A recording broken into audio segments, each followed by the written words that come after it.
여러분, 안녕하세요. 비뇨기과 전문의 류지연입니다. 제가 30년 넘게 진료하면서 가장 많이 듣는 질문 중 하나가 있습니다. 특히 60대 이상 환자분들께서 진료실 문을 닫으신 다음에 조심스럽게 물어보시는 질문이죠. 선생님, 저 예전처럼 안 나와요. 이거 큰 문제 아닌가요? 오늘 이 영상을 보고 계신 여러분 중에도 같은 고민을 하고 계신 분들이 많을 겁니다. 사실 이 문제로 병원에 오시는 분은 극히 일부예요. 대부분 혼자 끙끙 앓으시다가 나이 들어서 그런가 보다 하고 포기하시거나 더 심각하게는 내가 망가진 건가 하는 자책감에 빠지시죠. 그런데 여러분, 제가 오늘 확실히 말씀드리고 싶은 게 있습니다. 이건 고장이 아닙니다. 자연스러운 변화입니다. 그리고 여전히 건강하고 만족스러운 성생활을 즐기실 수 있습니다. 오늘 영상에서는 왜 이런 변화가 일어나는지, 그리고 어떻게 하면 이 변화를 건강하게 받아들이고 삶의 질을 유지할 수 있는지 구체적으로 말씀드리겠습니다. 끝까지 봐주시면 여러분이 그동안 가지고 계셨던 불안과 부끄러움이 많이 해소되실 겁니다. 자, 그럼 시작하겠습니다. 제가 지난주에 68세 환자분을 만났습니다. 이분이 진료실에 들어오시면서 하신 첫 마디가 뭐였는지 아세요? 선생님, 저 몇 년 동안 너무 부끄러워서 아무한테도 말 못했어요. 저 고장 난 건가요? 이분은 5년 전부터 사정할 때 정액이 거의 나오지 않는다고 하셨어요. 처음에는 당황하셨다가 시간이 지나면서 점점 자신감을 잃으셨고 결국 부부관계도 피하게 되셨대요. 아내분도 눈치채셨는지 더 이상 먼저 다가오지 않으시고요. 이분 얘기를 들으면서 제 마음이 참 아팠습니다. 왜냐하면 이분이 몇 년 동안 혼자 끙끙 앓으신 문제가 사실은 60대 남성의 거의 80% 이상이 경험하는 지극히 정상적인 변화거든요. 그래서 제가 이분께 이렇게 말씀드렸습니다. 환자분, 고장난 게 아닙니다. 자동차도 20년, 30년 타면 엔진 소리가 달라지잖아요. 근데 그렇다고 그 차가 못 쓰는 차인가요? 아니죠. 다만 운전 방식을 조금 바꾸면 되는 겁니다. 여러분도 마찬가지입니다. 나이가 들면서 우리 몸은 변합니다. 머리카락이 휘어지고 피부에 주름이 생기고 시력도 떨어지죠. 그런데 왜 유독 성 기능에 대해서만 우리는 고장이라고 생각할까요? 제가 오늘 여러분께 말씀드리고 싶은 핵심은 이겁니다. 사정량이 줄어드는 것과 성적 즐거움은 별개의 문제라는 거예요. 실제로 많은 분들이 이 사실을 모르고 계십니다. 그럼 이제 왜 이런 변화가 일어나는지 구체적으로 살펴보겠습니다. 첫 번째 이유는 테스토스테론, 즉 남성 호르몬 감소입니다. 여러분, 남성 호르몬은 20대 후반부터 매년 약 1%씩 감소합니다. 그러니까 60대가 되면 20대에 70% 정도밖에 안 남는 거죠. 이 호르몬이 줄어들면 정자를 만드는 능력도 자연스럽게 감소합니다. 두 번째는 전립선의 변화입니다. 나이가 들수록 전립선은 커지는 경향이 있어요. 우리가 흔히 듣는 전립선 비대증이죠. 전립선이 커지면 정액을 생성하는 기능도 영향을 받습니다. 세 번째, 그리고 이게 가장 간과되는 부분인데요. 바로 골반 저근육의 약화입니다. 골반 저근육이 뭐냐고요? 우리 골반 아래쪽에 있는 근육들인데 이 근육들이 사정할 때 정액을 밀어내는 역할을 합니다. 마치 펌프처럼요. 그런데 나이가 들면서 이 근육들이 약해지면 당연히 사정의 힘도 약해지는 겁니다. 네 번째는 약물의 영향입니다. 많은 중장년 남성분들이 고혈압약, 전립선약, 항우울제 등을 복용하시는데 이런 약들 중 일부는 사정에 영향을 줄 수 있어요. 마지막으로, 그리고 이게 정말 중요한데요. 바로 스트레스와 불안입니다. 예전처럼 안 나오면 어떡하지 라는 생각 자체가 악순환을 만듭니다. 긴장하면 몸이 제대로 반응하지 못하거든요. 자, 이제 원인을 아셨으니 가장 중요한 질문을 드리겠습니다. 그래서 뭘 어떻게 하라는 거냐? 제가 30년 동안 수많은 환자분들을 진료하면서 정리한 실질적인 해결책들을 지금부터 말씀드리겠습니다. 첫 번째, 골반 저근육 운동입니다. 여러분, 케겔 운동이라고 들어보셨죠? 많은 분들이 이게 여성만 하는 운동이라고 생각하시는데 절대 아닙니다. 남성에게도 엄청나게 중요한 운동이에요. 구체적으로 어떻게 하느냐? 소변 보다가 중간에 멈춘다고 생각해 보세요. 그때 쓰는 근육이 바로 골반 저근육입니다. 이 근육을 5초간 조였다가 5초간 이완하는 걸 하루에 30회씩 3번만 해보세요. 아침에 일어나서 한 번, 점심 먹고 한 번, 자기 전에 한 번.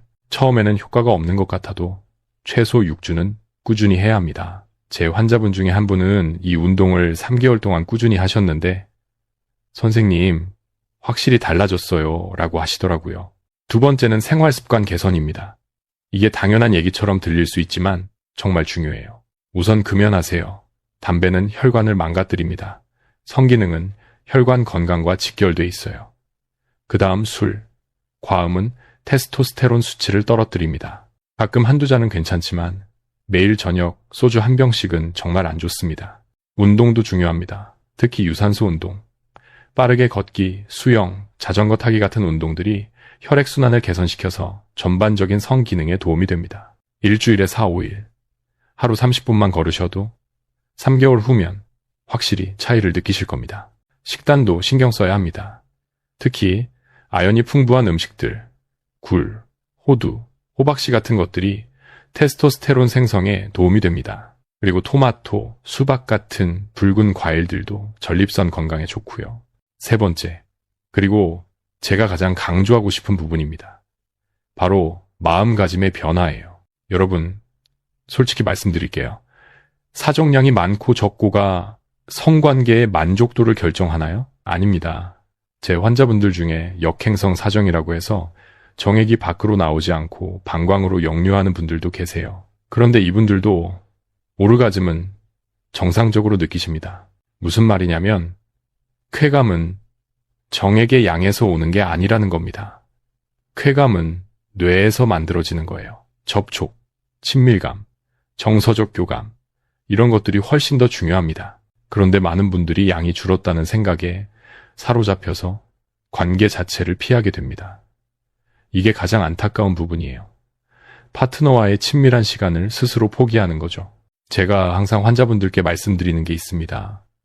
성관계의 목적이 뭡니까? 정액을 많이 배출하는 게 목적인가요?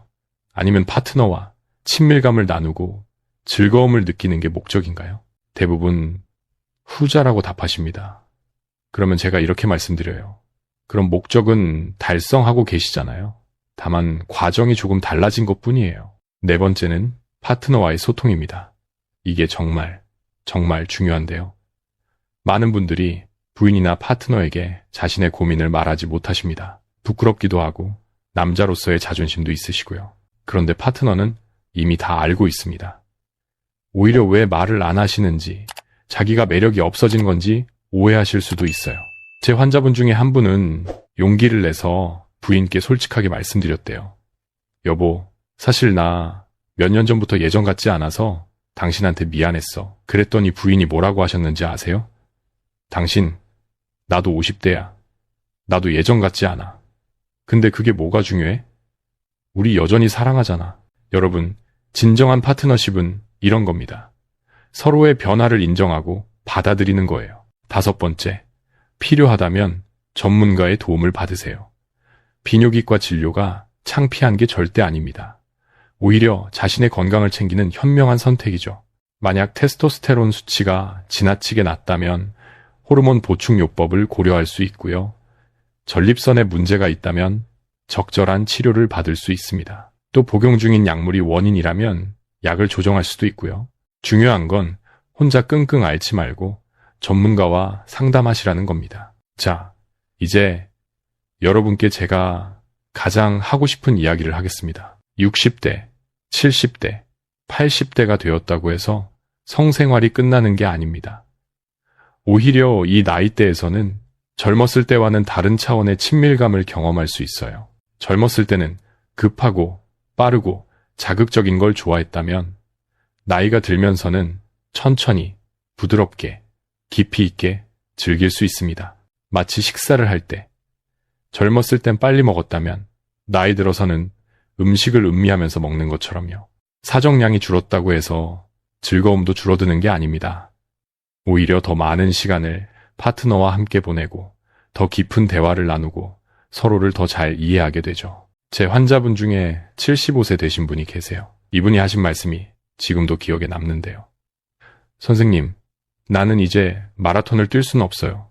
근데 산책은 할 수 있거든요. 그리고 산책이 더 좋아요. 주변 경치도 보고, 아내 손도 잡고, 여유롭게 걸으면서 대화도 하고, 성생활도 마찬가지예요. 예전처럼 격렬하진 않지만 더 따뜻하고 더 의미 있어요. 여러분도 이런 마음가짐을 가지셨으면 좋겠습니다. 그리고 한 가지 더 말씀드리고 싶은 게 있어요. 자위행위에 대한 얘기입니다. 많은 분들이 나이 들어서까지 자위를 하는 게 부끄럽다고 생각하시는데 전혀 그렇지 않습니다. 오히려 적당한 자위는 전립선 건강에도 도움이 되고 성 기능을 유지하는 데도 좋아요. 다만 과도하게 하거나 포르노에 의존하는 건 문제가 될 수 있습니다. 중요한 건 자신의 몸을 이해하고 자신의 패턴을 아는 거예요. 아, 나는 이 정도가 편하구나, 이럴 때 좋구나 하는 걸 아는 게 중요합니다. 마지막으로 여러분께 당부드리고 싶은 말씀이 있습니다. 성생활은 우리 삶의 질을 결정하는 중요한 부분입니다. 하지만 전부는 아니에요. 건강한 성생활을 유지하는 것도 중요하지만 그것이 스트레스가 되어서는 안 됩니다. 예전처럼 안 되라고 자책하지 마세요. 대신 지금은 이런 식으로 즐기면 되겠구나 라고 생각하세요. 그리고 기억하세요. 여러분이 겪고 있는 변화는 자연스러운 겁니다. 부끄러워할 일이 아니에요. 오히려 이 변화를 건강하게 받아들이고 파트너와 솔직하게 대화하고 필요하다면 전문가의 도움을 받으시는 게 현명한 거예요. 제가 오늘 말씀드린 골반 저근육 운동, 생활습관 개선, 마음가짐의 변화, 이 세 가지만 기억하셔도 충분합니다. 그리고 가장 중요한 건 여러분 자신을 사랑하고 존중하는 거예요. 나이가 들었다는 건 경험이 쌓였다는 의미입니다. 더 현명해졌다는 의미고요. 성생활도 마찬가지예요. 양보다 질이 중요해지는 시기입니다. 여러분, 오늘 이 영상이 도움이 되셨다면 좋겠습니다.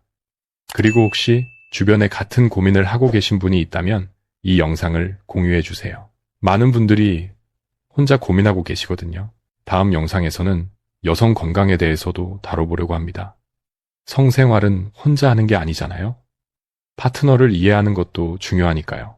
그리고 영상 아래 댓글로 여러분의 경험이나 궁금한 점을 남겨주세요. 제가 하나하나 읽어보고 다음 영상 주제로 다루겠습니다. 구독과 좋아요도 부탁드립니다. 여러분의 건강한 노후를 위해 계속해서 좋은 정보를 가져오겠습니다. 오늘도 건강하세요. 류지연 의사였습니다. 감사합니다.